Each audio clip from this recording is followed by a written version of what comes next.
તો ધારાસભ્ય કાંતિ અમૃતિયા ગોપાલ ઇટાલિયા વચ્ચે વકરતો વિવાદની વચ્ચે કાંતિ અમૃતિયાનો એક ઓડિયો પણ વાયરલ થયો છે। રાજીનામા માટે ગાંધીનગર જતા અગાઉનો વિડીયો હોવાનો દાવો છે। અમૃતિયા વોટ માટે જ વિધાનસભા જતા હોવાનો ઓડિયોમાં ઉલ્લેખ કરાયો છે। તેઓએ કહ્યું છે કે વોટ માટે જઉં છું, રાજીનામું નથી દેવાનું। વાયરલ ઓડિયો ક્લિપની TV9 પુષ્ટિ નથી કરતું।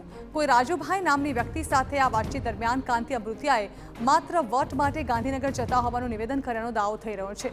એટલું જ નહીં, તેમની સાથે વધુમાં વધુ લોકો જોડાય તેવું નિવેદન પણ ઓડિયોમાં સામે આવ્યું છે।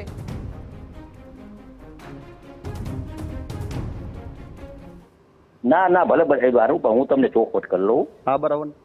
હું હે ને કાલે જઈશ ગાંધીનગર। બરાબર। આ વોટ માટે જવું, રાજીનામું દેવા નથી વોટ માટે। સવાલ જ નથી ને। એટલે તમારે જેટલા થાય એટલે આવવાનું છે, ચૂંટણી નથી આવવાની પણ આવવાનું છે। કાંતિભાઈ અમે તમારી હારે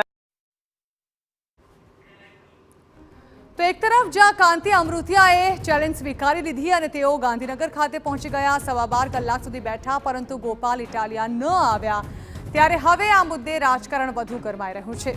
જ્યાં એક તરફ આ પરિસ્થિતિને રાજકીય સ્ટન્ટ ગણવો કે પછી ખરેખર તેઓ રાજીનામું આપવા તૈયાર છે તેને લઈને સવાલ થઈ રહ્યા છે।